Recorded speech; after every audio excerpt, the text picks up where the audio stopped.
It's to you, Paul. Okay, thanks, Trish. This is the regular meeting of the Dundee Township 708 Mental Health Board. It is 6:33, Thursday, March 11th. We are recording, and Trish, would you please read the notice? I will, thank you. This meeting of the Dundee Township 708 Mental Health Board will be held via video audio conference call in accordance with the Illinois Governor's executive orders and disaster declarations regarding COVID-19 pandemic.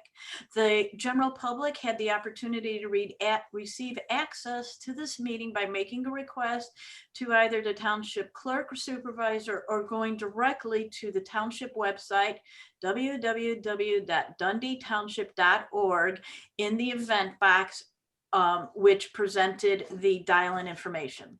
Senate Bill 2135 was signed into law to address electronic meetings during time periods when the governor of the state of Illinois has issued a disaster declaration. Pursuant to this law, the Dundee Township 708 Mental Health Board meeting and its board members will not be physically present for a quorum.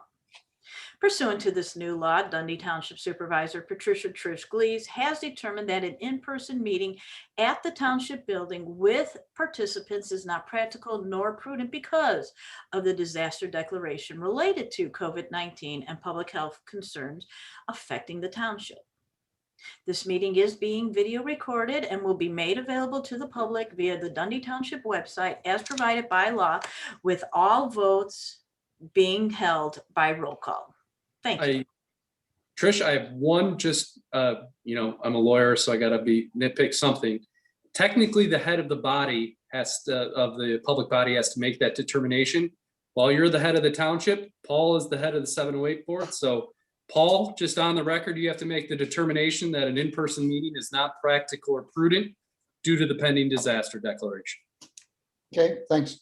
Thanks, Kurt. No, you've got to make the declaration, Paul. Okay, you'll have to send it to me. You can just say that on the record. Say, I've made that determination. Yeah. Okay, that's all that's needed. All right. Yep. Thanks. I think it has to be made by the head of the public body. Yeah. Okay. So you have to declare it, Paul. I'm sorry. No, that's fine. No, actually words. Oh, right now. If you'd like, you can. The simplest way to say it is, I have determined that an in-person meeting is not practical or prudent due to the pending disaster declaration. Okay. I've determined that the meeting in person is not safe for all of us because of the current pandemic. Therefore, we're meeting remotely at this time. Okay, thank you. Thanks, Kurt. Let me introduce Kurt Aspruth. Did I get that pronounced? Yeah, Kurt Aspruth. Yes.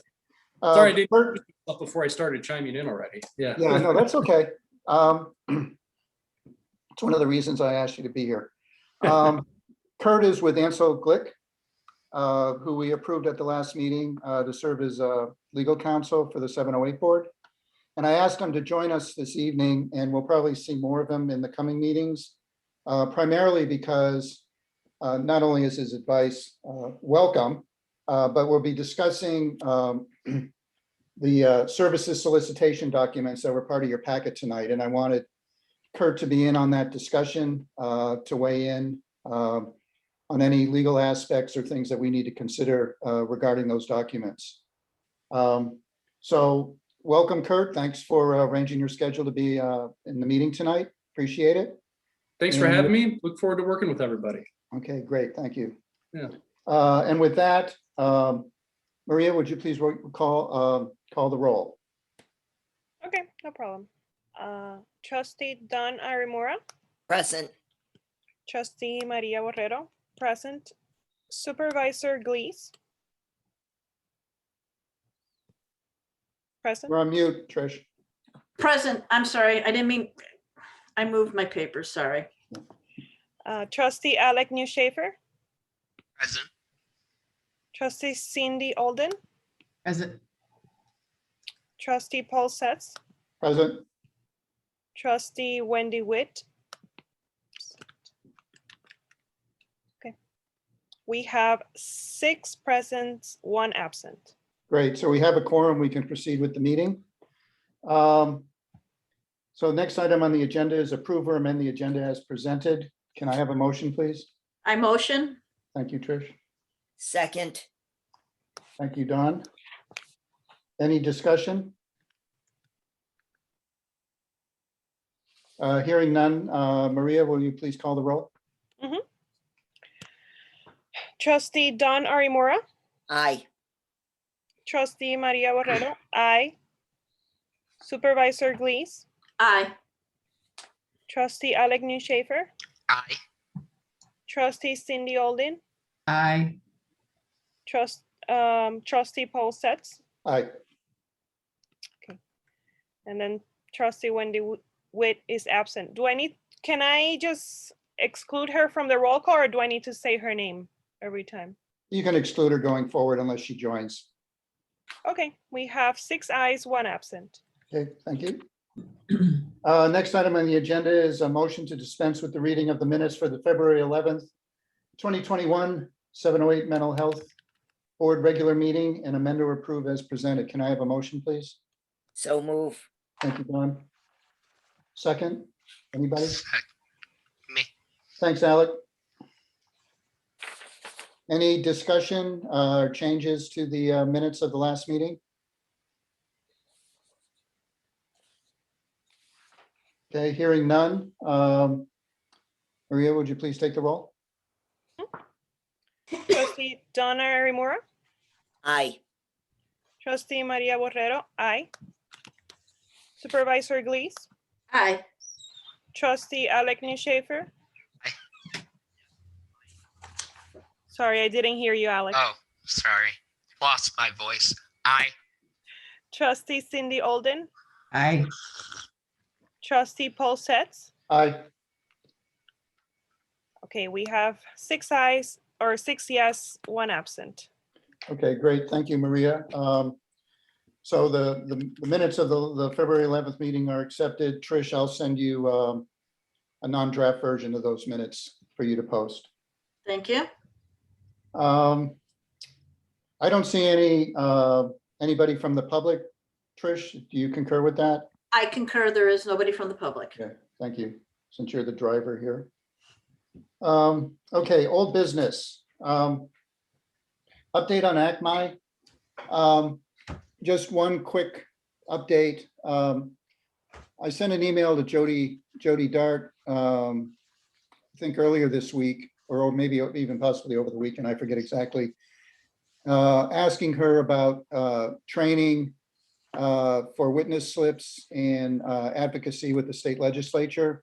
If you remember back in the January meeting, I had mentioned that at the December the December annual meeting for ACMI, that they had mentioned that they were going to get training on witness slips early in the year. And so I hadn't heard anything, so I asked her about it.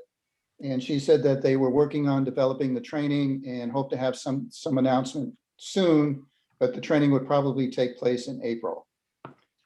So we'll stay on top of that, but I wanted to give everybody an update on that in case anybody was wondering about that. Particularly since you saw the, I'm pretty sure I forwarded the email about legislation that's been introduced to take 20% of 708 board revenue and give it to the local sheriff's office. Has been presented again in the legislature, but is tied up in, I forget which committee it is. It's whatever committee first judges the bills and can decide to sink it right then and there. So that's what prompted me to ask about witness slips training. So that's my update on ACMI at this point. Update on the budget just briefly, and then I'll just turn it over to Trish because she's been navigating this with the board for us. The budget, or the 708 board budget, was presented to the township trustees. They accepted that budget. And then there needs to be a public hearing. Trish, maybe you want to take it from there. Yes, last March 3rd, last Wednesday, the board, prior to that, but last Wednesday, the board put both the road and bridge budget into draft and the township budget, which is where the 708 board levy falls under. So they're both in budget. We will have a public hearing on April 16th. Let me correct myself. April 14th. No, one more time, guys. April 21st. And on April 21st, it'll be at 6:30. At that point, if any of the three heads, the assessor, the highway commissioner, or the supervisor have any changes, that would be where they're within a 10%, there's a legal portion. There could be some changes, and then the board will then listen to the public, and then they will approve the budget. At that time, the budget will go into effect. For anybody who doesn't know, the fiscal year of the township ended February 28th, or whatever the last day of February is on any given year, and it started March 1st. So although the township still continues, there's not a quote unquote budget in place. Okay, So- any questions on that? And all of you can be and should be present at the public hearing if you have any questions, or you want to make any comments to the board about anything. Okay, This will Yeah. be a virtual event, correct? That is correct. All meetings are virtual at this time. okay, thanks for that, Trish. Okay. I'm going to skip over issues with SharePoint. I haven't even looked at it recently myself. I'm guessing no one else has either. No. Any additional information in talking to members of the community that are relevant to the 708 board? I do have some information on two aspects. One is the Riding King Jark Riders. ECC, although ECC is still e-learning, or yeah, I guess it's called e-learning. They are looking to try to do some in-person classes over the summer. So there could be, we could have some more of our Jark riders who have been at home, could be going back into school. Pace is, Pace as the supplier of riding cane is preparing for that. At that time, they are hoping that they'll be able to put multiple people on a bus. If not, if we're still a one-person ride, they have a backup to the figuring out how to do the scheduling. Okay, So they're already forward thinking on that. does that mean that ride and cane beyond just the ECC would be for multiple? Yes, multiple correct. people? Right, yeah, that's what they're looking at. Are they going to bring the entire multiple shared ride? I mean, generally it's a single ride, but you could be, depending upon where they're going, they could be picking up 2 or 3 people going to the same location, ECC, Sherman, Jewel, that kind of thing. Okay. So they try to do that. And then my second one is really related to some homelessness. Although we're still in the eviction-free zone, I am seeing a uptick in residents coming with letters from their landlords, threatening, and I'm using that word publicly, threatening that as soon as the moratorium on evictions are lifted, they're going into a 30-day pushing them out kind of thing. So that's just something, we should probably, as the board, could see an uptick in homelessness, could see an uptick in different kind of services, possibly. So, Okay. Well, that's not good news. no, so I'm working with each of the villages that have senior housing, along with those landlords. I mean, that is the, under the general assistance rules or township code. I am working with them from a township perspective because it'll affect the township greatly. Mhm. But the 708 board, I've never been homeless. I don't know anybody who's truly been homeless. Unfortunately, I meet people on the street. There is that falling river. I'm sure Don could speak, at length, that, that cascading of one thing just, crisis out completely. Yeah. Okay. I actually had an encounter with some homeless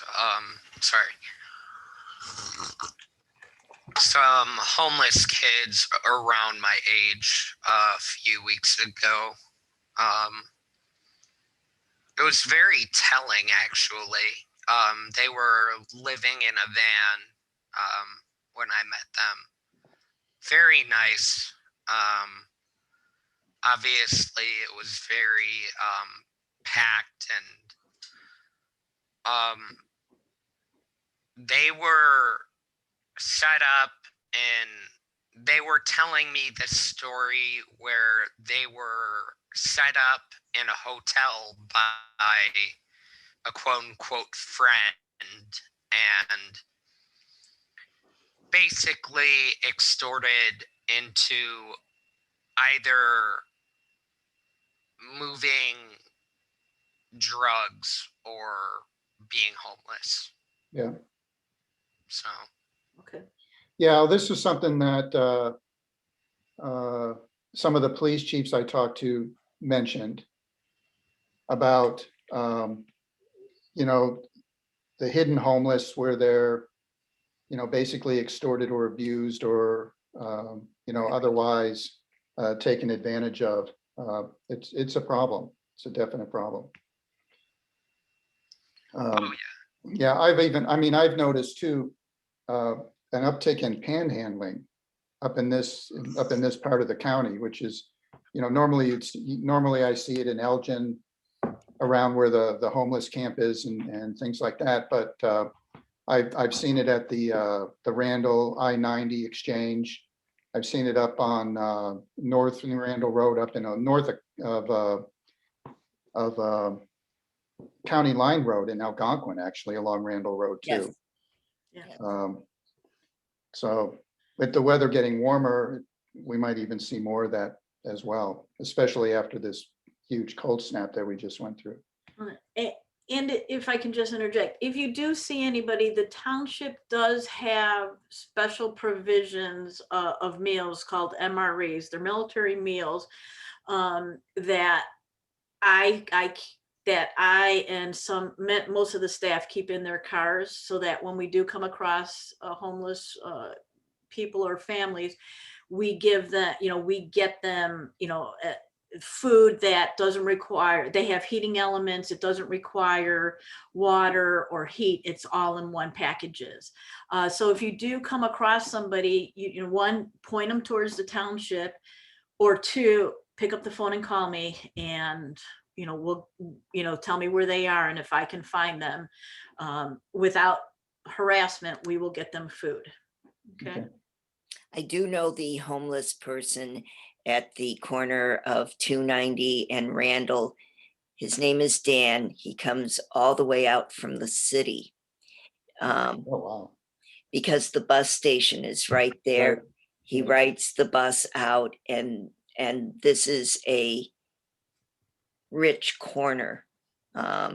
So he and his tent mate both come to this interchange, and and he's pretty tied into social services in Chicago. In fact, he just recently had to go to the hospital for a dental abscess. So he is linked into social services, and there are a number of people who drop off food. Okay.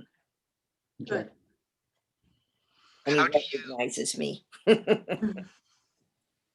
how, All right. Moving on to the next item.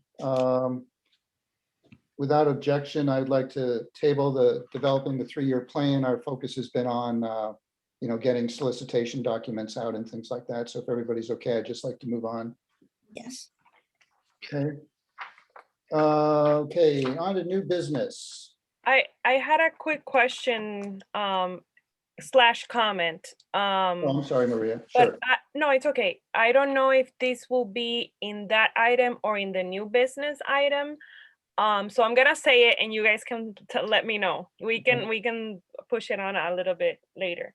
So I know there was a meeting where we were talking about how we want to use these opportunities to learn from services, resources, and things in the community that we are not familiar with.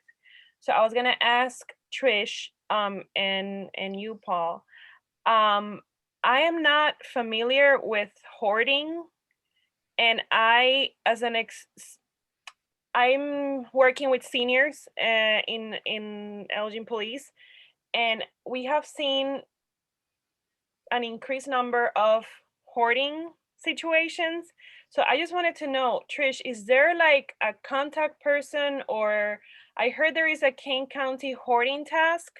I'm trying to kind of get familiar with them. Do you know anybody? Or I didn't even know there was a King County hoarding tax. Dawn, what do you think? Maybe senior services? in Yes, Elgin? That's in- what I'm thinking. In Bloomingdale, we use DuPage County Senior Services, and okay. a lot of the for-profit caregivers, visiting angels, things of that nature, will often connect people with senior services because Okay. they'll walk into hoarding situations when they're doing home health care. But Maria, you're right, we need to know more about this. Yeah. It's I will say, a topic to keep in mind in the future. And because there is a task force and we are in Kane County, I know our township is really special. It has so many counties involved, but I feel like if there is a Kane County task force, it would be great to at least get some background, how to recognize some of those, because we had no idea this is going, like when I was actually at the scene and seeing the house, like I couldn't believe it. Like it was very shocking to me, and I feel like our residents or our community might be struggling with that, but because of the pandemic and all the other layers last year, we might not know that this is actually happening. So I just wanted to throw it out there and see if how we felt about getting someone to talk to us about that. Well, I think it's also true, Dawn, and you probably know more about this than I do, that mental illness is often associated with hoarding in some way, shape, or form. Yes, it is. And when it's animal hoarding, we need to take an immediate action. When it's just goods and things that they're hoarding in their house, often the fire department will come in and say, this is a fire hazard. You have 30 days to clean it up.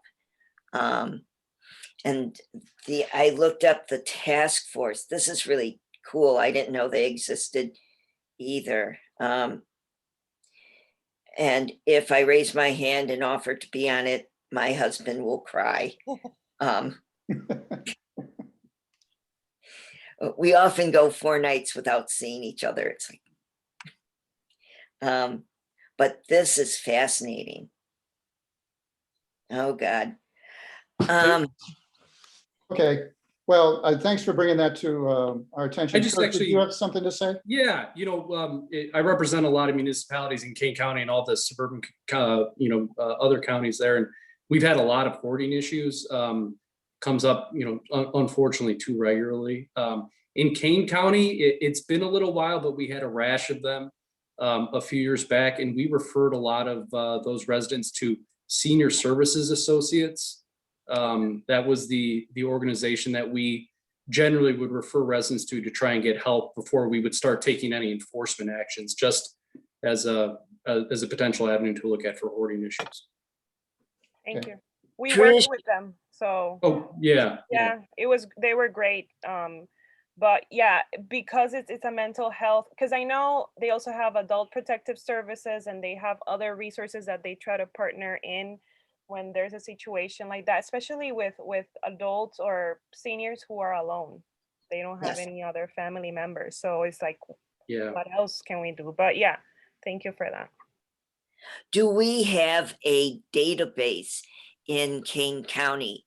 In DuPage County, we have Chris, the Community Resources Information Database. And you can go in there, any citizen or any professional can go in there and look for services, either in an area or in a specific category for DuPage County. Do we have something similar? I'm really ignorant about whether or not we have a database in Kane. Yeah, at the county level, no, we have the 211. People can dial 211 and they'll then find out where they live and then put them to a township. So like if you called 211 and you lived in St. Charles, you would go to St. Charles, they would transfer you to St. Charles Township for the services. We really, at the county level, there really isn't anything. And part of it, I think, is that the way the 708 boards are set up, the services and the money have to stay within the township. Yes. And so something like that, the county would want 708 boards to pay into. And technically, legally, you couldn't. I mean, I don't know how that would, that would be something for a county lawyer to figure out, kind of thing, but we wouldn't be able to, so I don't know, but I do have I can make a couple calls. Because Bloomingdale does not pay into Chris. It's set up on the county level, and Bloomingdale is the only 708 board in DuPage County. So Yeah. none of our funds go to support Chris. Yeah. And it's been around for quite a long time. It's continually updating. So there's people at the county level in DuPage County that all they do is manage Chris, the database. They have a lot of interns that make the calls and do the links and things, but they're always working on it. Okay. Collaboratives and collectives are so important. So the fact that there's a hoarding task force is great, because I don't think we have that in DuPage, but I will check about that. Okay. Okay.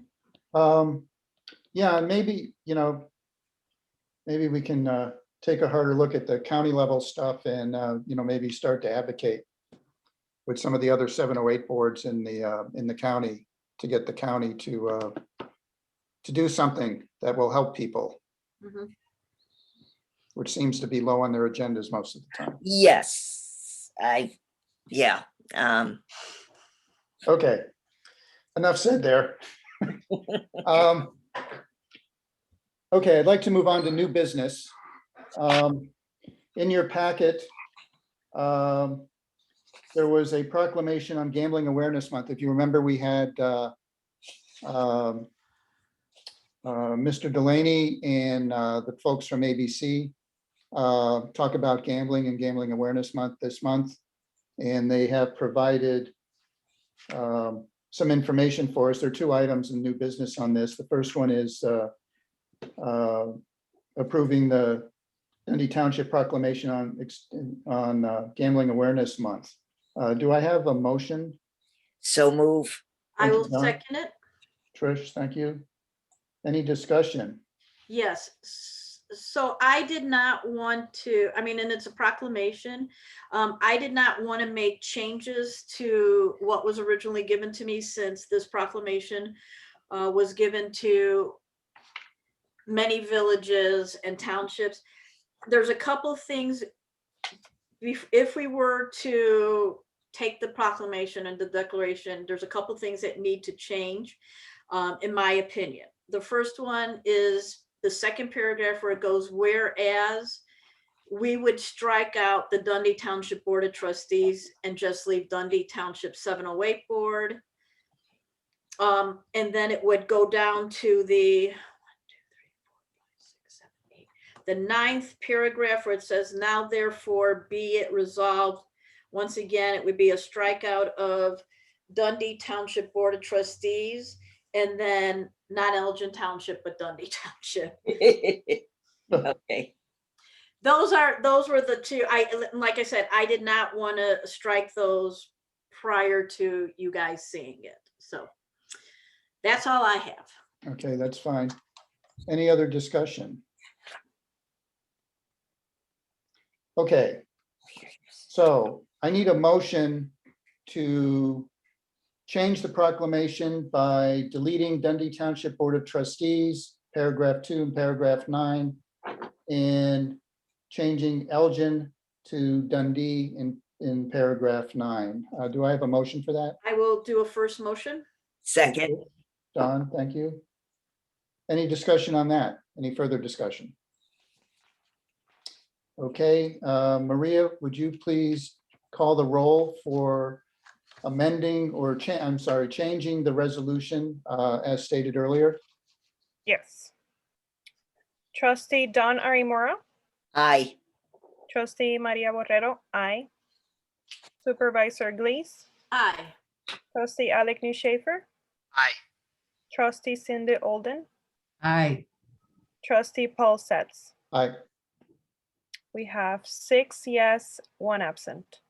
Okay, the changes have been accepted. So going back to the original motion, which is to approve the proclamation, which will be posted on our webpage. Trish, is that correct? Yeah, I was going to, once we approve it, I was going to put it on gold leaf paper, the brown gold leaf paper. And then I would, See you. Mr. President, you would sign it. We would, Okay. we would put the stamp on it. And then we would present it back, we would present it. And maybe Rose could take a picture of you signing it. Okay. We could put it on it would be on the, our social media and on our website. Okay. Okay. So on the original motion, yeah, I'm sorry, Don. No, so move that we accept the proclamation going forward. I second. Okay, that was already an active motion. Oh, Yeah, sorry. That's fine, that's fine. When you start going down the rat hole of multiple motions, it's hard to keep track, I understand. So Maria, would you please call the roll on the original motion? Yes. Trustee Don Arimura, Aye. Trustee Maria Borrero, aye. Supervisor Glees, Aye. Trustee Alec Neuschaefer, Aye. Trustee Cindy Oldin, Aye. Trustee Paul Setze. Aye. Okay, we have 6 yes, 1 absent. Okay, thank you, Maria. So the motion passes. I just want to note that Rose is my wife, not my professional photographer, just to keep the record straight on that. Okay, next on new business is a motion to approve the press release on Gambling Awareness Month. Do I have a motion? Aye. Thank you, Alec. Alec first, do I have a second? Second, Thank you, Don. Any discussion? How will this be distributed? We could put it, you know, on, well, first of all, I think on the website. Secondly, I think, I have, the words social media, and then I would hand it to, the Daily Herald and, the Courier. That one just went out of my head. I would send it to them. Okay. Okay. Any other discussion on the press release? the numbers are incredible. $492 million made in December and $10 billion during March Madness. The numbers are frightening. And I just got an update as of today, 581.6 million from sport bets.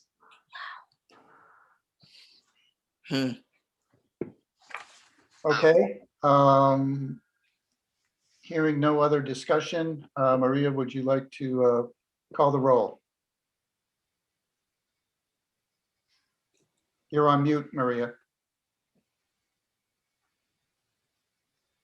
Sorry, guys.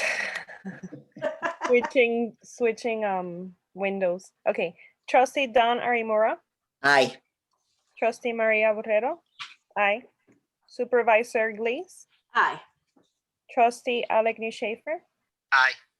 Trustee Cindy Oldin. Aye.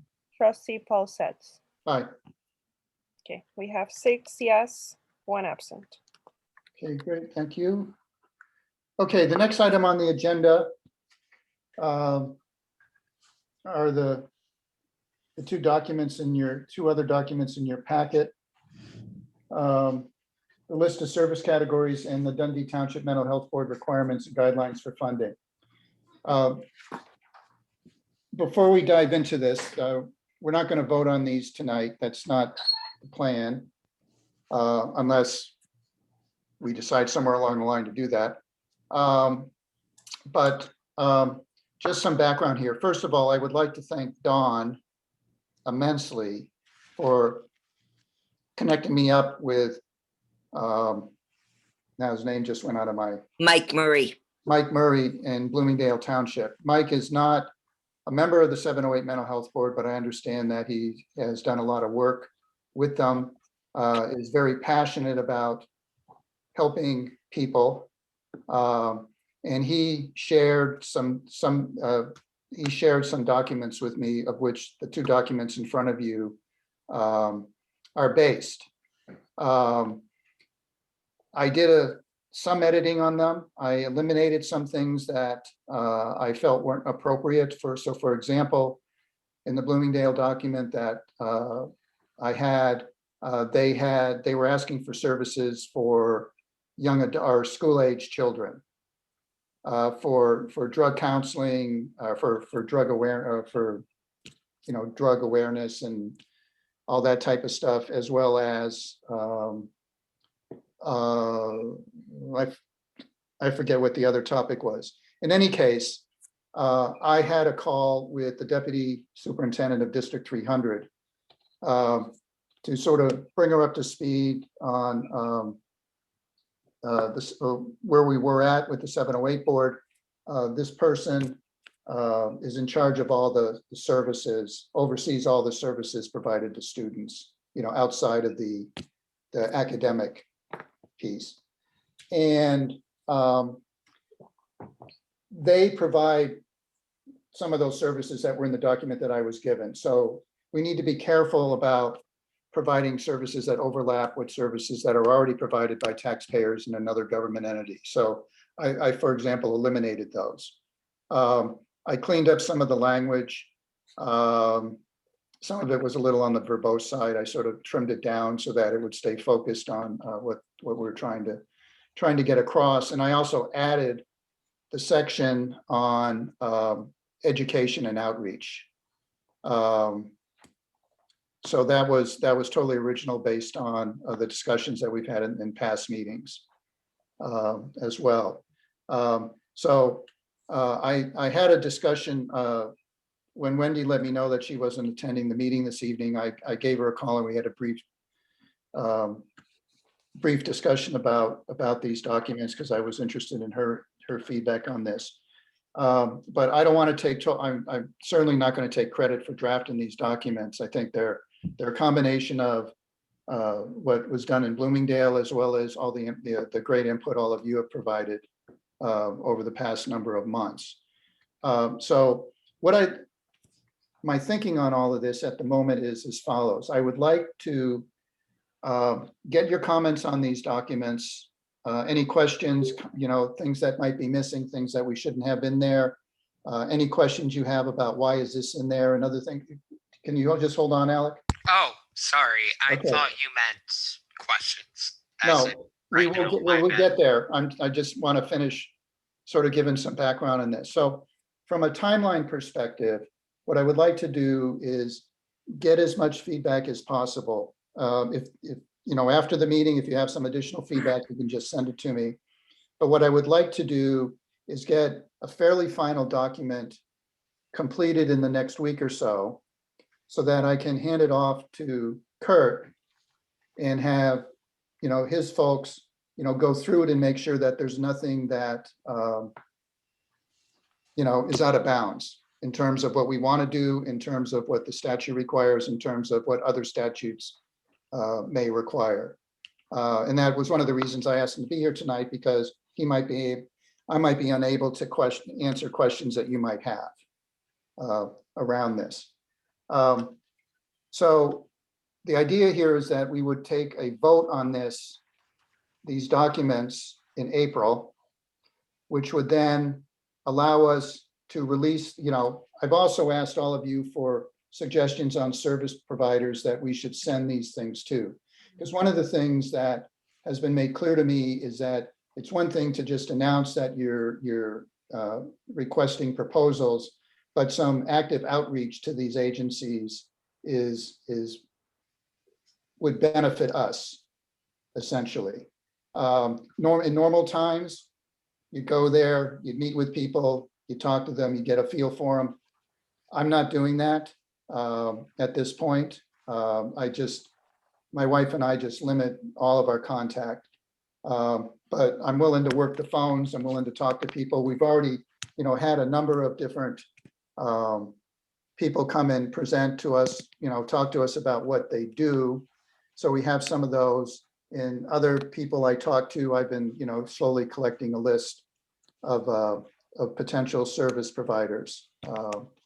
Some who have mentioned to other people that they're anxious to actually come to Dundee Township, which is a good thing. And then there's a couple of other outstanding things that need to be done around this. One is a generic services contract, which again, I have a draft from Bloomingdale that I'm going to take a closer look at. I haven't really gotten around to it yet. But that's something I'll probably work with Kurt or someone on his team in concert, because I am not a contract expert by any chance, but having read hundreds over the years and having to approve almost as many, I'm somewhat familiar, but that's in the software world, not in the public sector necessarily. And then also a scoring sheet. So when we receive proposals, that we have an objective way, at least for the majority of things that we're going to evaluate people on, which is actually derived from the requirements and guidelines for funding document.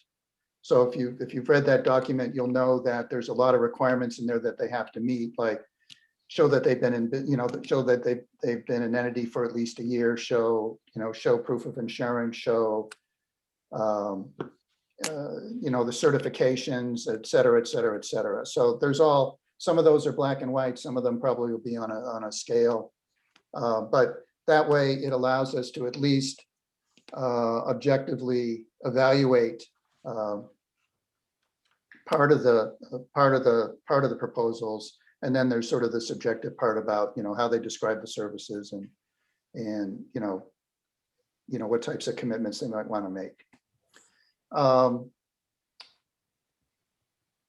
That's that part of the background. The other part of the background, just one more thing, Trish, before I get there, is I've been in discussions with Trish about what our fiscal year will be. And we're looking at keeping not having the fiscal year aligned with the township fiscal year. There are a couple of reasons for that.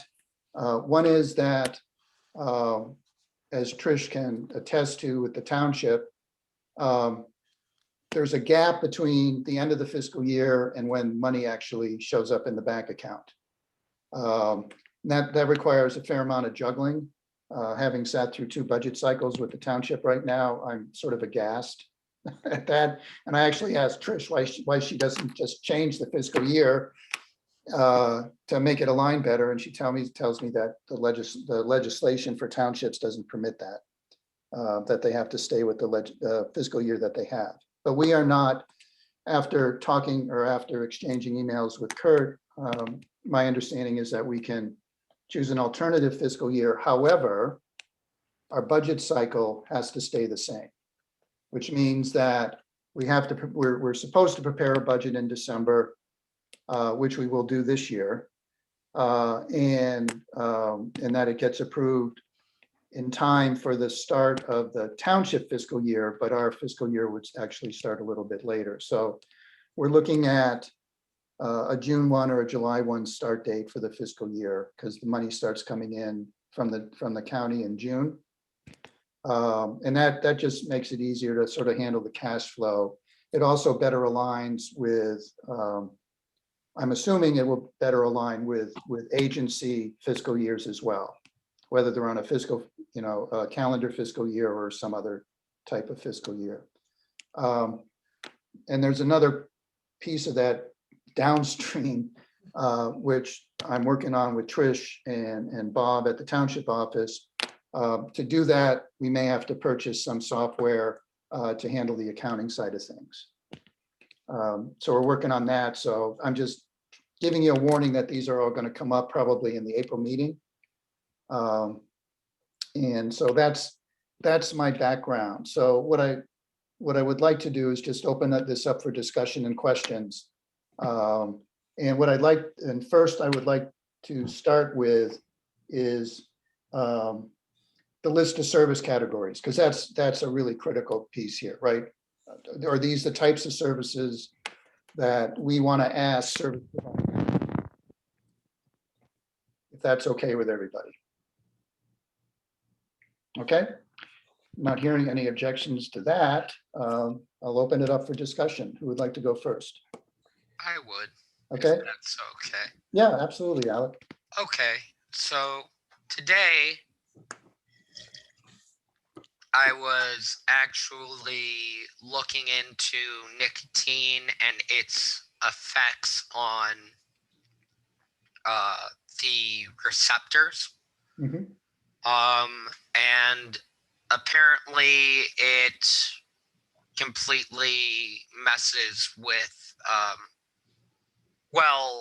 it messes with our brain, of course, but when it comes to drugs and alcohol, it can make things significantly worse, and especially with medication and opioids, it can significantly lessen the effects and make people more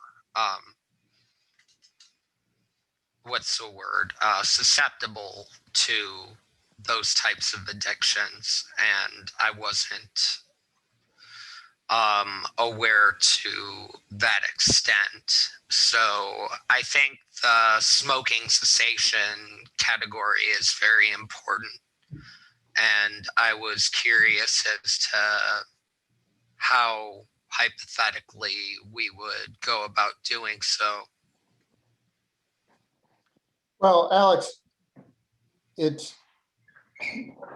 what we're asking here in section 2 of the document is asking for service providers, if they provide programs with regards to smoking cessation or drug and alcohol prevention programs for adults, or suicide prevention programs for adults, or parent training and support programs, or anything else, that would fall under prevention, education, and screening programs. It is up to the responder to this document what they propose to do. And it is up to us to evaluate whether their proposal meets the objectives that we have for these programs. Okay, so I can't tell you, how those things, how you go about doing those things. It is up to the responders to this document to tell us how they would go about it, why their approach is a good approach, what success they've had with that approach in other communities or with other populations, and how they measure that success. And then it's up to us to evaluate whether that's a program that we would want to fund in Dundee Township. Okay, Does that make sense? entirely. My Okay. bad. No, that's fine. No, that was a good, It's a really good point. question. Maybe it might be good to put a little structure around this, just a little bit, so we don't keep jumping around on the document. So I sort of, the very top part of the document with all the TBDs and things like that, let's just ignore that for the time being, because we'll settle on those at the next meeting, because that'll actually be part of the document, because they have to do with timelines and all this other stuff, which I don't think we're quite ready for yet. So what I'd like to do is just point out that under submittal requirements for consideration, there's a note in there that says applicants may submit application requests for multiple proposals. And if the multiple proposals relate together for the fulfillment of your primary proposal, please indicate so on your application. That's in there because the expectation here is that under each of these categories, 1 through whatever, I don't even remember how many there are now, 1 through 8 or so, they can respond individually to any one of those. But there may be some agencies that provide services that fall under multiple categories. And what we're stating here, or what the statement is saying is, if you're going to respond to multiple categories, you need to provide multiple responses. Okay, but that if somehow all of these, link together in some way, you're more than welcome to explain how that happens. Does that make sense to people? So Paul, that's a question I had. Yes. So company 1, 2, 3 does, I don't know, does 3 services. If they're interrelated, it would be 1 document, or is it still 3 different documents with like an umbrella over all of them? It would need to be 3 different documents, but there may be some overlap. There may be some overlapping. Okay. They may. I would consider it legitimate if the overlapping stuff, especially on the administrative side, in terms of, are they physically sound? Are they, do they have the right credentials and, all that stuff, how their tax filings and insurance stuff and all that, that may cover all of their different responses, but they still need to be explicit in terms of the services that they're going to provide, and they need to have those as separate documents. They can't sort of all weave it together. Okay, good. Yeah, because I was just thinking that, we're scoring this or having a key matrix, and I wasn't sure how, if they had a group, how we would do that. This makes sense. We Okay. would, yeah, we'd probably give them I mean, if, and I'm just speaking hypothetically now, because I haven't thought this entirely through from a scoring perspective. But if you think that they provide 3 different sets of services, distinct according to this document, according to the request for proposals. But they're all under a umbrella organization, that, just files one tax return, has one insurance policy, whatever the case is. Right. They can cover that all in an umbrella document, and then they have 3 separate responses for the services. And we would score, the general categories that apply to all of them one way, according to the score sheet. And then we would evaluate each of the other proposals on their own. Being a visual person, maybe if I was looking at the documents or the applications, it would make more sense to me. Okay, don't you have the documents, Cindy? Well, I'm not looking at it now, but I meant Okay. like if I was looking at the document and was reading it, and then it would make sense as to why you would have to have 3 Different. 3 Yeah. different responses. I don't know what, I don't, yeah, but I'm like, in my mind, being a visual person, is it 3 sheets on a different paper? Is it 3 sections? Is it, if I was looking at the document at the time, then maybe it would make sense. Okay, so I would say they could all be included in a single packet, which I think the key point here is that you don't want somebody responding to multiple sections here and weaving everything together and and we decide that let's say that, they do prevention, education, and screening programs in emergent and crisis management. And the way they weave everything together and the way they present a budget, we can't tease that stuff apart. But we only want to say that we're only going to contract with them for prevention, education, and screening programs. How do you tease that apart, from a budgetary standpoint, unless, they present separate narratives and separate budgets for each of those categories? It's hard to understand at first, and the first year is very time consuming and complex.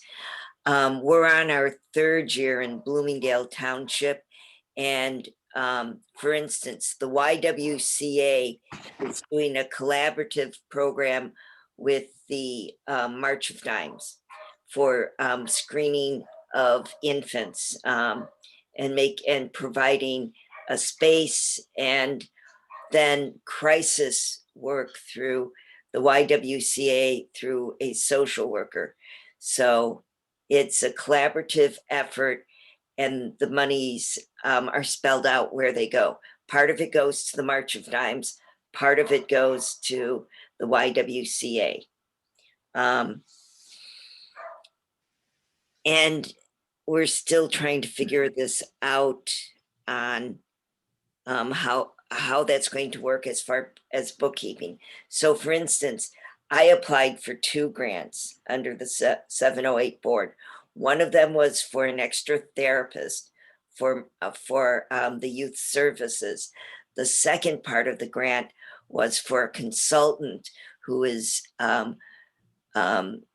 going through all the services in the township and trying to identify a gap.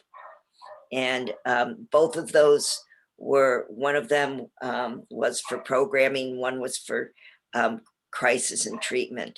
So we had 2 different documents, 2 different contracts. So, and the grant application is just complex. I needed a lot of help when I applied for the funding for an extra therapist. By the time we applied for the consultant that was coming in to figure out what we were missing, it was much easier to put together that grant and then that contract. And questions are always good because the board and the recipients of the monies, that first year we had a lot of questions. And we had a office manager and a bookkeeper who fielded a lot of those questions. It was very time consuming the first year. We're getting better. We're entering our fourth year and we're getting better at it. Hanover Township has a very smooth process. They're a very old system. So does Oak Park. Oak Park Township's system is 30 years old. And they're a little bit smoother than Bloomingdale Township. So we will get there, but ask questions. All of the questions are appropriate. So Cindy will be able to provide the application and then the contract, and you'll see how it figures. How it flows. Yeah. Yeah, I understand what you're saying. I just, when I just didn't know what you meant. To me, it's like if I see it in a paper written, Yes. like you said, if it's all 3 separate documents and put in one envelope, okay. I understand. Yeah, I get it. Yeah. Yeah. Okay, so why don't we just go through each of these sections? Because these are the service category sections. And if you have any questions, comments, need to make additions or reject stuff, that's fine. So the first one is transportation. The question I got from Supervisor Glees was, why do you have this in here? We have ride and cane. I thought the And- same thing. I'm sorry? I thought the same thing. Yeah. And my response was, yes, we have ride and cane, and this is not intended to supplement it, but ride and cane does have some restrictions on it. And one of the ones that concerned me the most was that an individual rider who qualifies can bring one other person with them on a ride. And I foresee situations where we might have a family for for family therapy, or a family that has several students in schools who are having a lot of trouble that are beyond the capabilities of the school counselors to deal with. And so they're going outside the school system for assistance. In those cases, if they needed transportation or unable to, and they don't have their own transportation or unable to have a friend or a relative drive them, they couldn't use ride and cane because there's more than 2 people. So this is in here not to say that we would fund this, but to see if there are any interested parties in Dundee Township that might be willing to provide assistance in certain cases. So in some ways you can think of it as, let's see what's out there that we might be able to use to supplement ride and cane when and if it's appropriate. Yeah, it's not a competitive category. We can have more than one type of transportation. We have something called Cason transportation in Bloomingdale Township, and we're starting to figure out how to use it. One of the things is, for instance, children being transported and the mother meeting the children at our office. So we're still trying to figure out how Cason fits in, because the PACE dial-a-ride was not able to meet the needs of families coming in for therapy. And Paul, after we discuss this, it could also be a service provider, XYZ hospital, and they have Medi-service. Yes. So that would be, so we wouldn't want, they may say, Don, just like you do at Bloomingdale, here's these, you can come get these services. Oh, and we have this Medi van, bus, whatever, that will, can take your family kind of thing. So once Paul explained that to me, it made sense. Does it make sense to everybody else? Absolutely. I'm really happy you brought that example up, because when I was a family school liaison at D300, we have families that walked for IEP meetings. For example, like both parents, instead of, missing the meeting, they will like walk from the other side of 25 over to CMS just to comply, but also to make sure that teachers know, even without transportation, we're willing to show up. So I appreciate that, keeping that family mindset, in the conversation. All right. Moving on to number 2, prevention, education, and screening programs. I think from my perspective, I mean, the examples here are examples.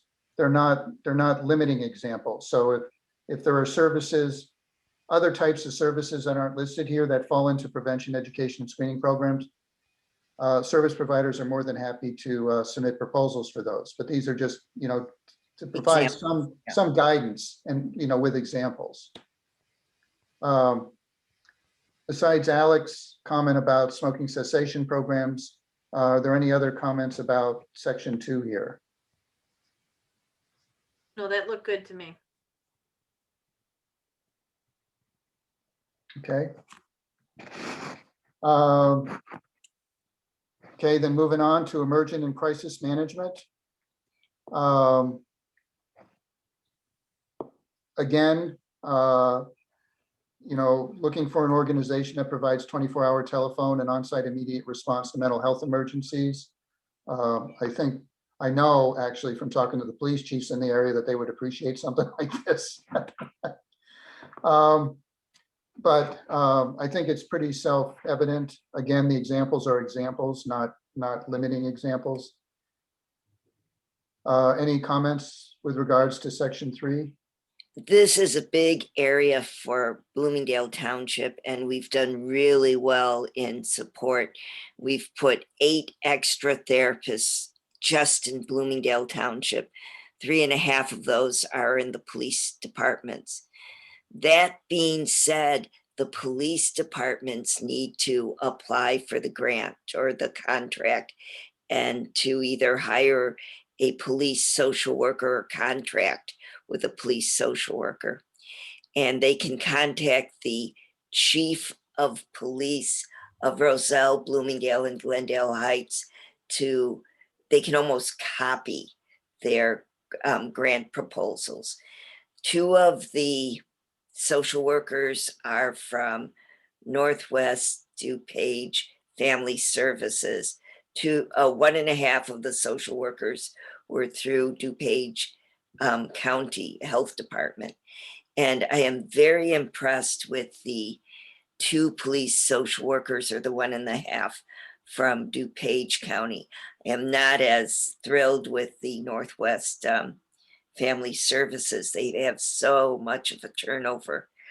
We've been able to be consistent with the police social worker and support in Roselle. We've been very, very fortunate with the young woman who is the police social worker, and will probably go to 2 full-time police social workers in Roselle.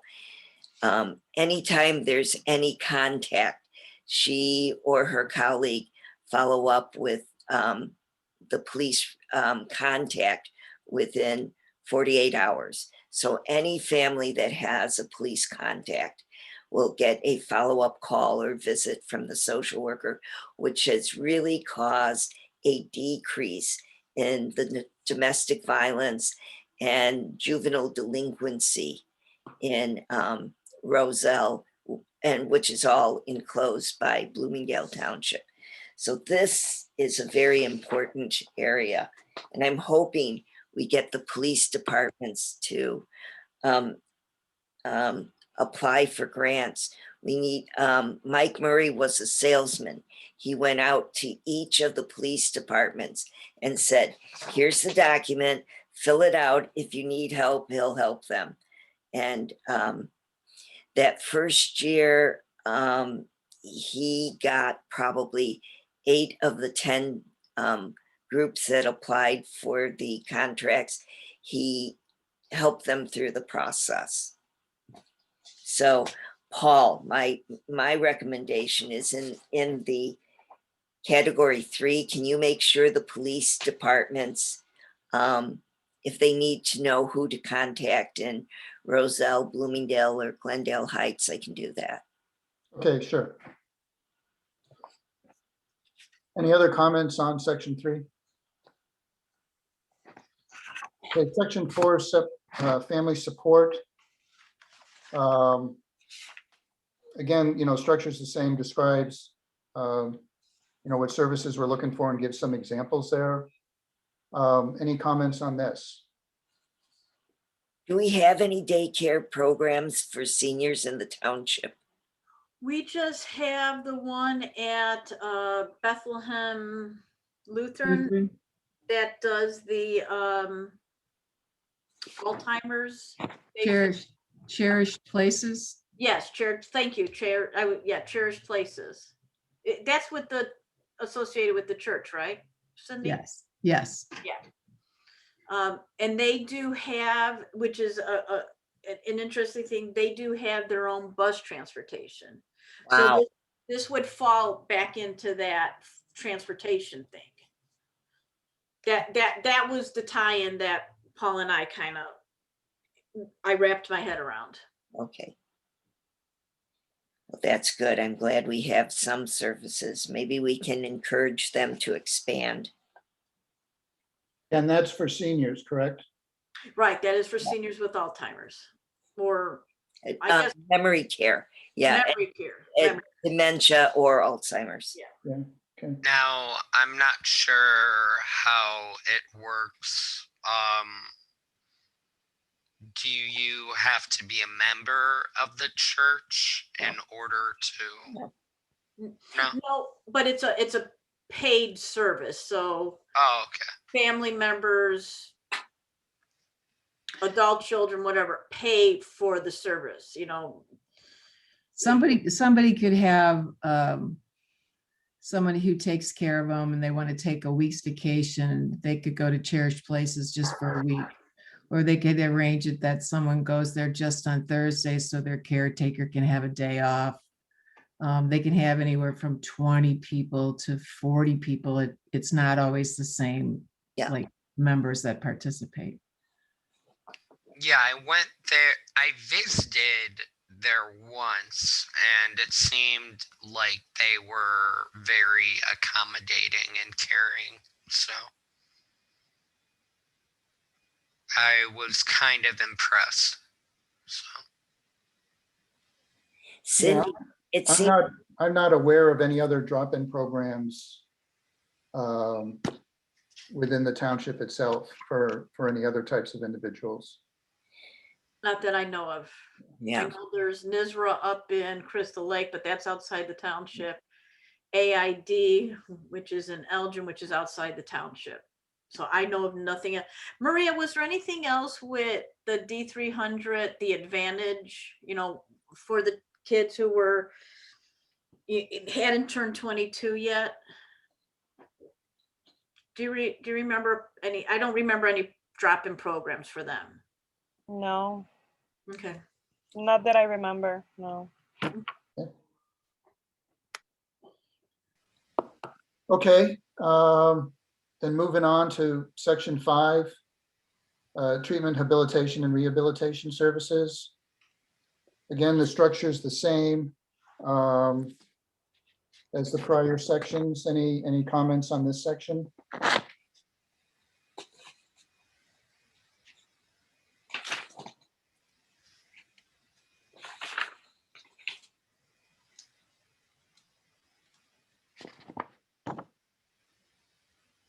Okay, well, hearing none.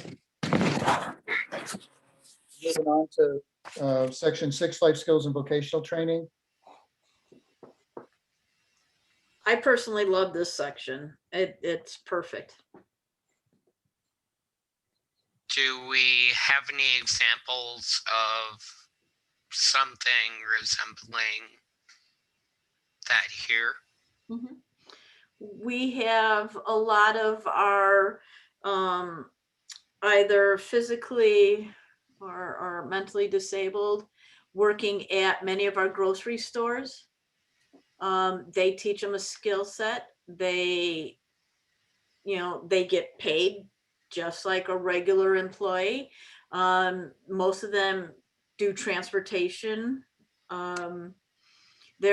are throughout. So some go outside of the township for work. But yeah, so this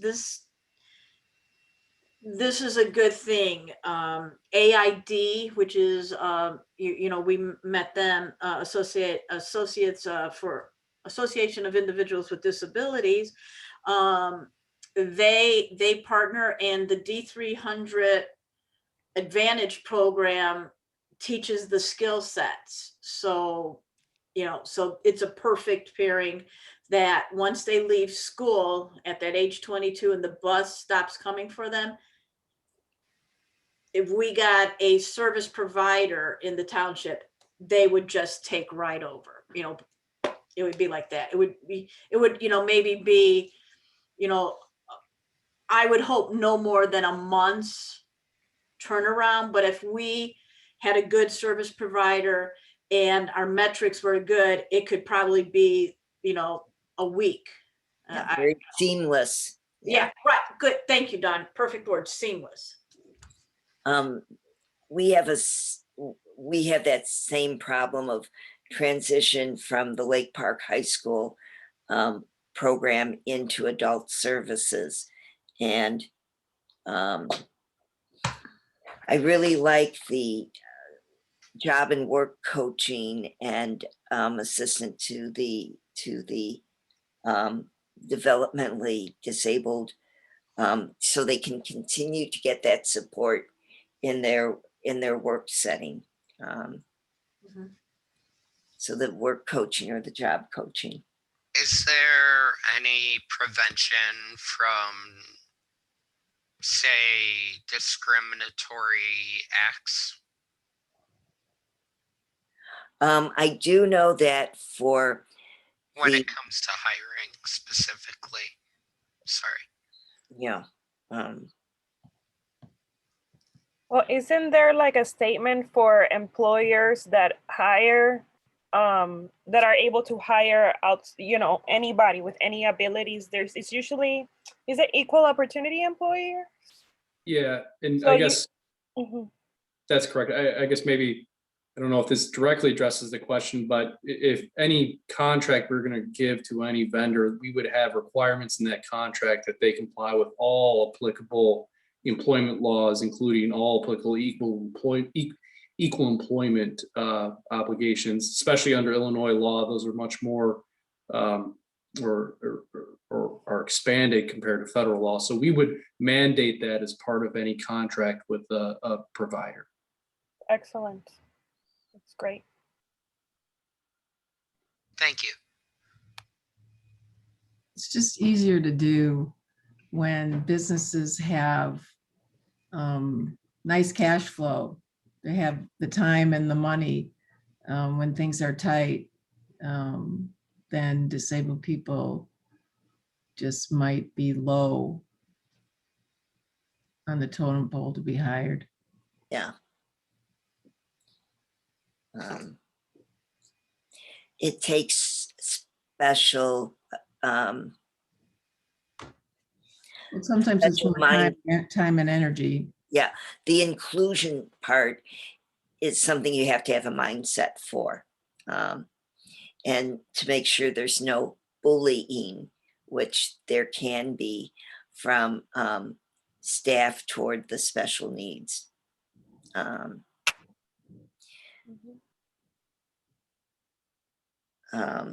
One of my neighbors worked in a grocery store, and it was, even with his job coach, it exceeded his ability. And it was with great sadness that he couldn't keep working because it gave him a lot of connection with the community. But with his autism, it was overwhelming. The anxiety was overwhelming, but they were very, very patient with him. I'm just sorry it didn't work out. Okay. Moving on to number 7. Transition services. Now, I feel like this would be the hardest to find personally. Well, I don't know one way or the other on that myself, Alex. But do we agree it's an important service to Oh, provide? yeah. Sure. Okay.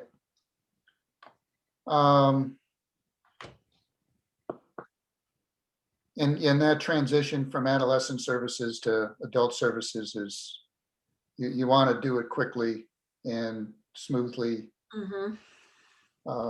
And like, okay, community outreach and community education. This, as I mentioned earlier, is something that kind of came out of our discussions. And I would like to think that I captured our thinking on this as well as I could. But did I do that? And are people comfortable with that section? I like that. This was the one that Maria brought up. Right. Yes. And I, it talks about the brochures.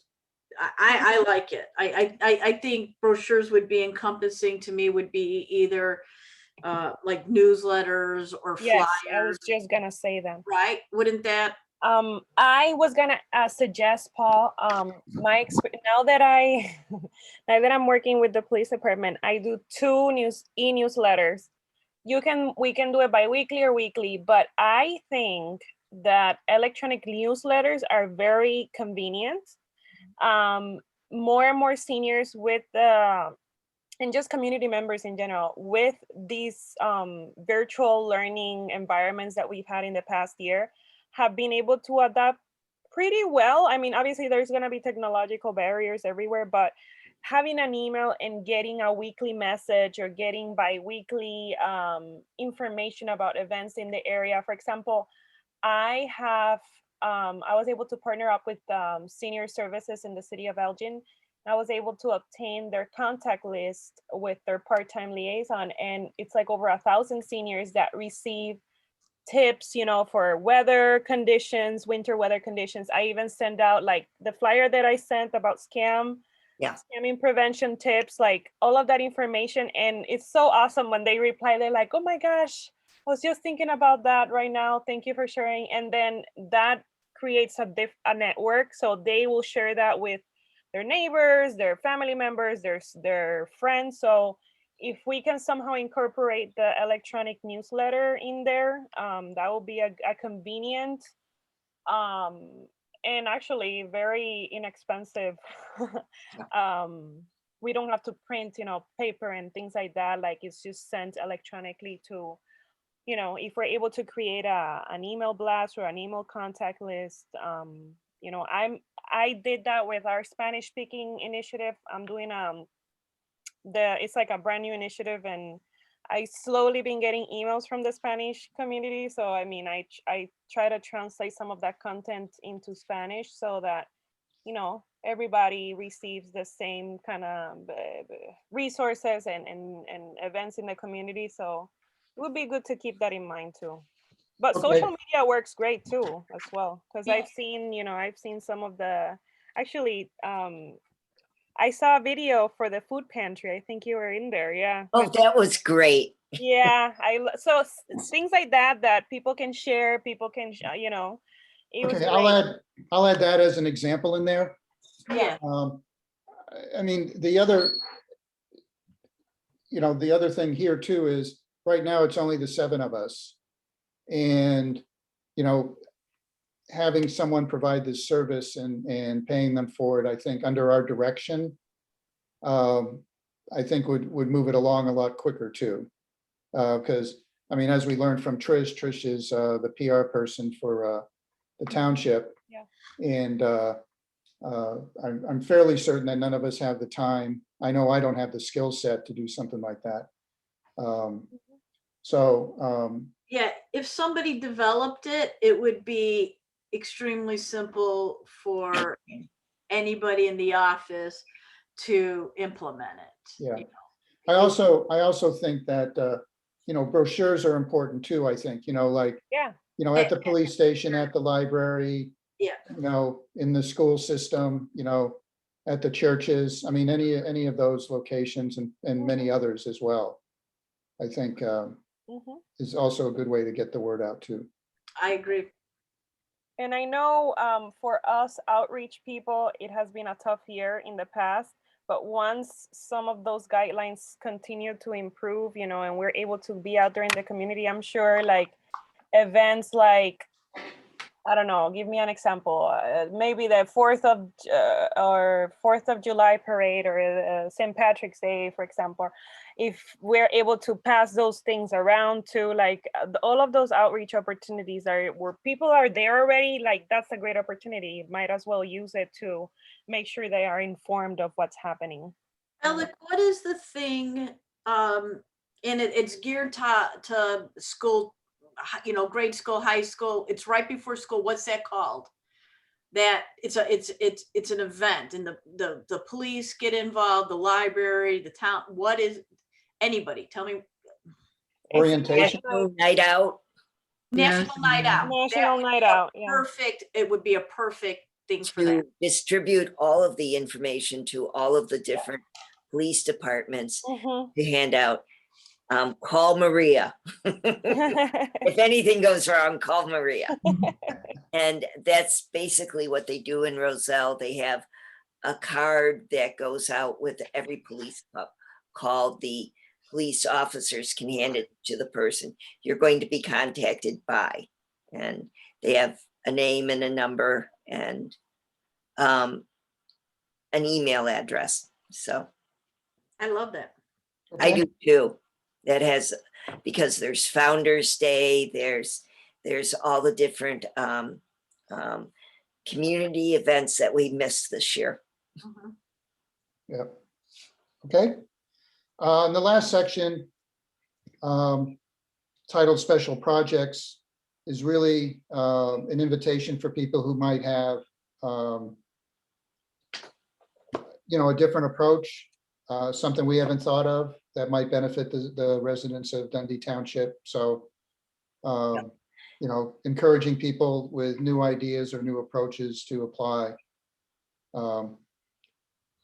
So our I imagine, I'm sorry, I imagine we won't get too many of those, but you never know. Our consultant is from Rush Behavioral Health, and she is a one-year program, a special project.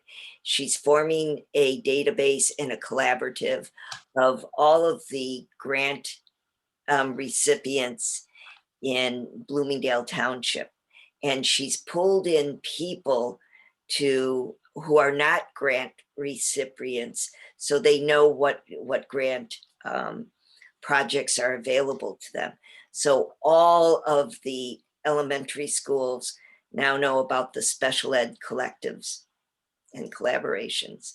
So we found a gap where two of the elementary school districts were, because they're not unified districts, were not in a collaborative. And that was huge that we identified those two school districts. So the special projects was really neat. And she's going to make a database just for our township so that all the other services can access the 708 board services. Okay, great. Okay, well, I think that's a good review of this. I will incorporate some of the changes and some of the suggestions that were made.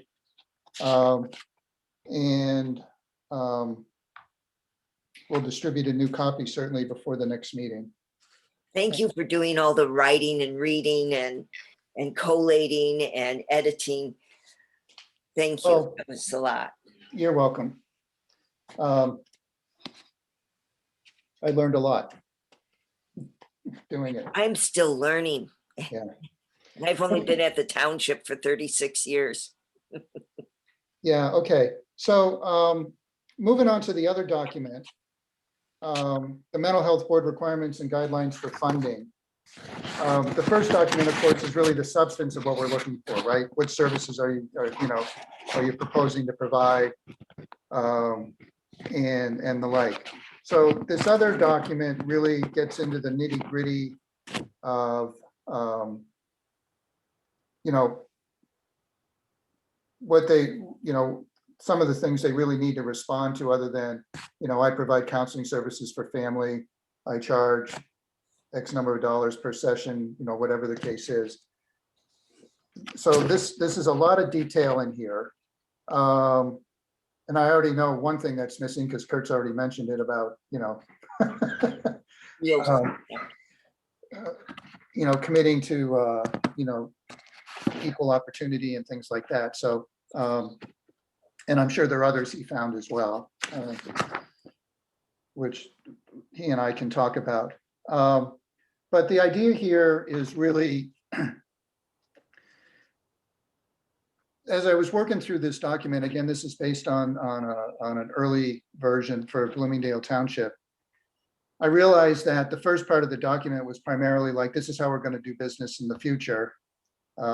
And then, of course, there was, towards the end of the document, it's like, well, this is our first year, so here are some of the things that may change a little bit.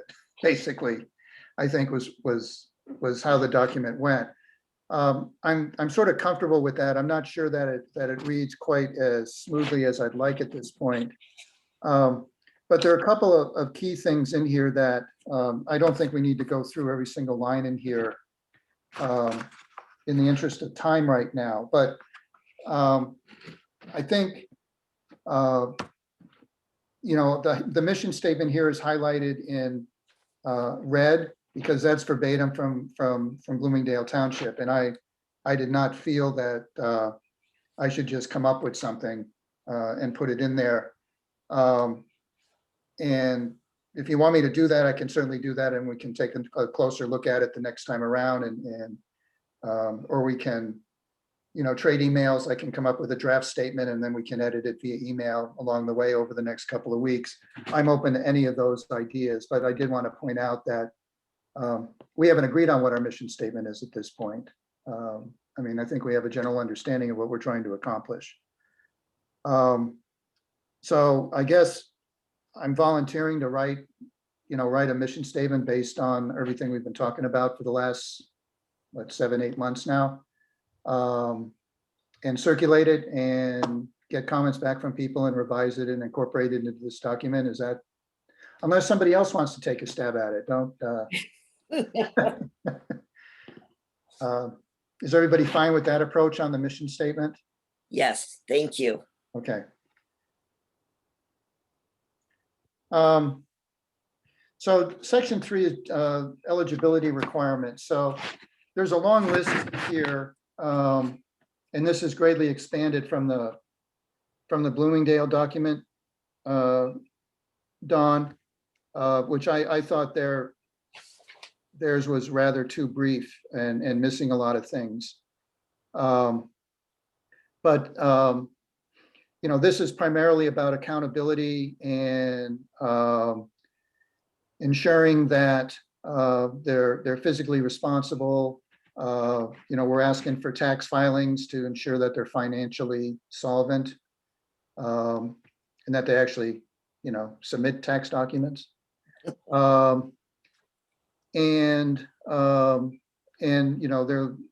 financial audit, their most recent annual financial audit, et cetera. Hipaa policy, what is their Hipaa policy? Provide that, need to explain how they protect personally identifiable information, et cetera. I assume that we'll put other requirements in here, Kurt, as well. So And that's, the good thing about the RFP documents, it's really the contract where we can always, that's what's going to matter. So if we miss one technicality in the solicitation documents, we're always going to, the contract's really going to be what's going to govern that relationship. And we'll have much more of those, legal terms in that contract that cover our basis there. okay, that's fine. Service, section 4, service recipients. This is just, outlining what Dundee Township is. The villages and the portions of Elgin, Barrington Hills, Hoffman Estates, and Algonquin. One thing I meant to ask you, Trish, was the actual physical demarcations. Like I know, County Line Road is the northern part of the township, but I don't really understand what the boundary is for the east, west, and south. And I'm going to pause here for a second because I don't have any Kleenex in my office. So if you could stop the conversation temporarily. Do you want me to pause the recording? Okay, recording again. Okay, thanks. So Don, you're right. The GIS has a map.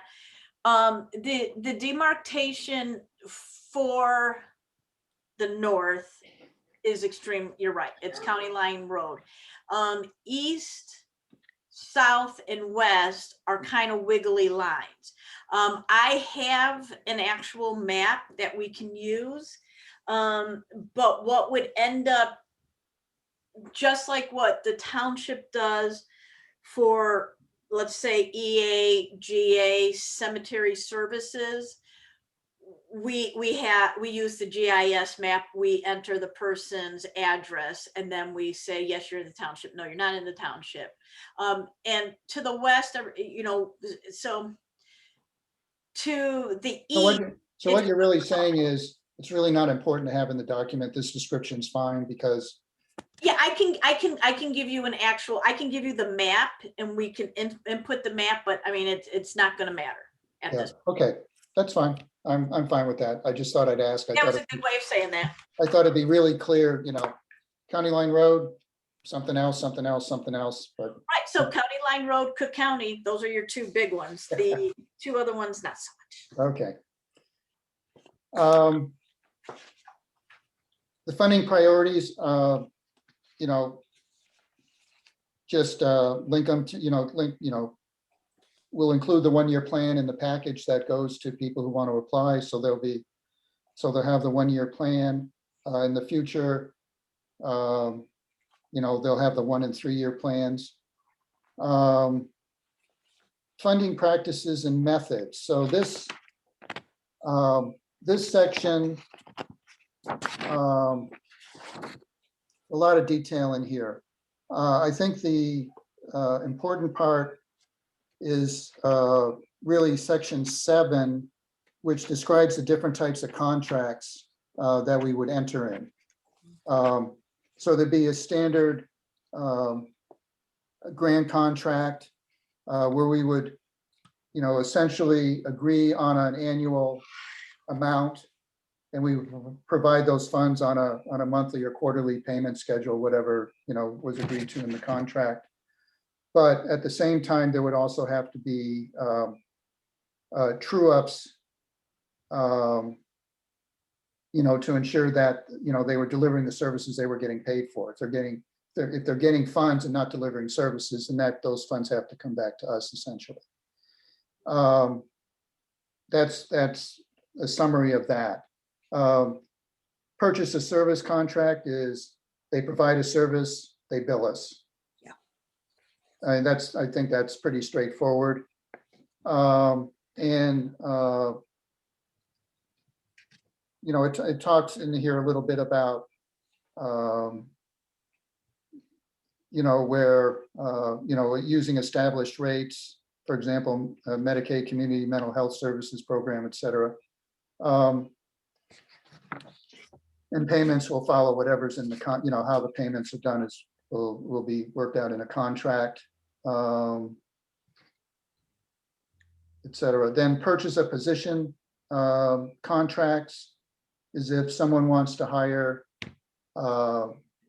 someone in that we will fund,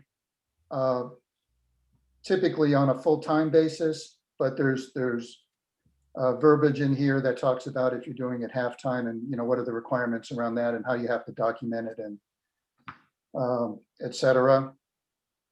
And then capital board requests. Capital requests, not capital board, capital requests, you know, that, you know, if they needed to, I suppose, you know, renovate office space or, you know, things of that nature, that we would fund that.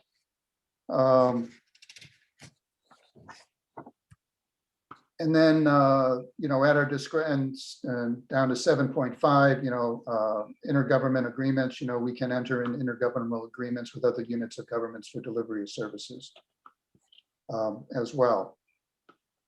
The awarding of contracts, I won't go into any great detail there, but, you know, these are things that anybody responding to this would need to know and understand.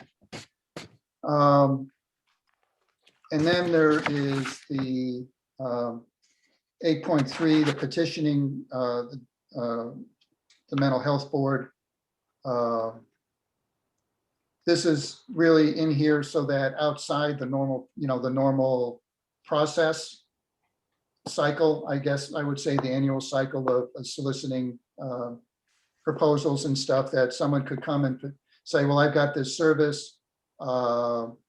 You know, it's something that, you know, we've been doing over, you know, somewhere else in the county, for example, and, you know, we're mature enough now that we'd like to do it. I mean, I'm just making this up as I go along, you know, we're mature enough now that we feel comfortable that we could provide this service in Dundee Township, but we don't want to wait till the next cycle to do that. Can, you know, do you have funds available, you know, maybe for a demonstration project or something along those lines? So I don't think we necessarily need to do that, but I don't think it's a bad idea to have that in there for along the way. Nobody's saying that we have to accept those petitions.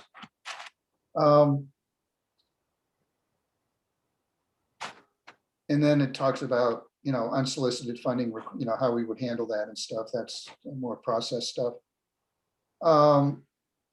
And then under 8.4, you'll see the red text there about the fiscal year. I mentioned that earlier, that's under discussion now with the township. And I will have more information on that as those conversations move along, which I expect hopefully we can finalize in the next week or so, and come to some decision around that. At least with the township, and then propose it back to the board and say, you know, here's what the proposal is. I mean, you all are going to have to approve that, but I'll bring something forward on that. And then there's a section on, you know, for the first year of operation. I'm hoping to have, again, in the red text, you know, if we can vote on all of this at the April meeting, we can have applications available sometime in April or by May 1st. And then I maybe give people 4 to 6 weeks to respond. So whatever the start date is, you know, the deadline for responding would move out along those lines. And then the other stuff in red on page 8 is all timeline dates that would be based off the original date for releasing the proposal. Then there's information on contract development, payment methods and practices. I think, let's see what else. What I highlight here is under 11, you know, payment must be, you know, 11.5 payment must be made within 45 days, or any voucher for any services must be issued within 45 days of the service. In other words, you can't hold, you can't hold your invoices for 6 months and then hand them off to us. You've got to do it in a timely manner. If you want to have a smaller, fewer days, the original document was 60 days. I felt that was way too long. Sort of put it in the middle at 45. We could lower it to 30. You know, I'm sort of open to that. You know, they need, if you go up 11.4, they must submit an annual financial audit within 120 days at the end of their particular fiscal year. And things like that. Let's see. There's information here on the types of service logs we would expect, staff timesheets. I mean, a lot of documentation. I mean, they've got to demonstrate that the services that they're billing us for are actually services that they delivered. Is I guess the thread that runs through all of this, essentially. And then, of course, termination of contracts. This is just information item here. This is something that would be detailed out in any contract that we went through. You're welcome to read all the detail. If you have any questions about it or any questions now, I'd be more than happy to try to answer them for you. I thought going through the services document was the most important thing to do from, because that's really what the meat, you know, the core issue here is with us. This other document is really trying to provide structure around the service, you know, the proposal writers and the service providers, and some structure around what our expectations are. So they're not just responding and then you get to a negotiation state and they go, well, gee, I didn't know that, or I didn't know that, or I didn't know that, you know, type of thing. So any other questions or comments on this? Good job. Thank you. Really good job. Oh my God, this is intimidating. Very. Well, as I mentioned earlier, this document in particular is something that you know, Kurt and his team will take a close look at. The information on dates and stuff is, you know, really dependent on you know, if we can, you know, get these documents voted on in the next meeting, and then move forward from there. Hey, Paul, I have one question, or maybe Kurt, I have a question. With the, okay, so obviously there's some HIPAA concerns, which I think the contracts will handle. But with the scoring or the key metrics as we go through these, is there a